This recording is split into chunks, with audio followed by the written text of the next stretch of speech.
Ang programang ito ay rated SPG. Striktong patnubay at gabay ng magulang ang kailangan. Maaaring may masiselang tema, lengguwahe, karahasan, sexual, horror o droga na hindi angkop sa mga bata. Kaaway pa ang magkapatid na si Gisela at si Dr. RJ Tanyag dahil sa pinagsasabihin ni Dr. Carlos Binetes dito kay RJ. Dito na nga ay talagang porsigido itong si Annalyn na makita talaga niya ang kanyang lolo at talagang gusto niyang malaman kung sino ang may punot dulo ng pagkawala nito. Dito na nga hinahanapan pa rin yan ng paraan itong si Zoe na talagang makita niya ang ebidensya dahil malakas ang kutob niya na si Zoe at saka si Moira ang talagang may kakagagawan nito sa kanyang lolo at talagang hindi siya magpapatinag kahit si Dr. Carlos Binetes pa ang kanyang haharapin. Dito na nga si Dr. Carlos Binetes ay talagang concern dito kay Zoe pero dito na naramdaman ni Giselle na hindi siya concerned dito kay Annalyn. Dito na nga ay talagang nalaman nila na nag-uusap pala itong dalawa na kung saan talagang pinaparamdam niya dito kay Dr. RJ Tanyag na walang kwenta. Dito na nagalit itong si Dr. RJ Tanyag sa kay Dr. Carlos Binetes kaya nag-udyok itong nagkagalit ang magkapatid.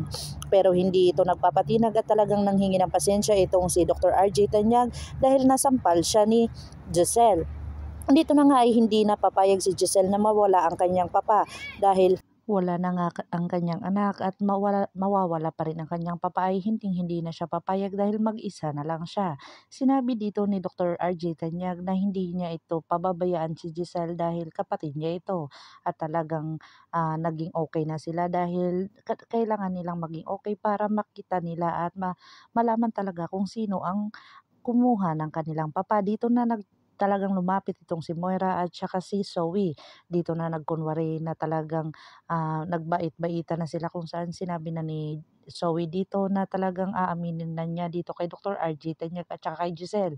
Dito na pinilit ni Dr. RJ Tanyag ang kanyang anak na si Zoe para sabihin ang katotohanan.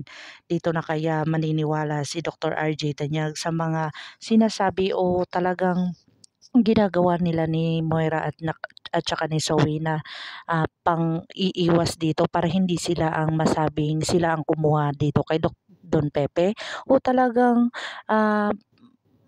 si Annalyn at saka si Giselle talaga ang makakakita o makakatuklas na sila talagang mag-ina ang talagang punot dulo ng lahat kung bakit nawala itong si Don Pepe. Dito na kaya si Lynette ay talagang maliligtas ni Harry na kung saan binalikan ni Harry doon sa kanilang bahay ni Dr. Carlos Pinetes na kung saan talagang may ipinakita at pinadalang sulat itong si Lynette. Dito na kaya mapapahamak si Harry o talagang maililigtas niya ang tita Lynette niya sa mga taong pumasok doon sa bahay nila. Pakakabangan natin ang mga susunod pa na episode na ito. Ang abot kamay na pangarap. If you like my story, please like, share, and subscribe para ma-update po kayo sa mga susunod pa. Yun lamang po at maraming salamat.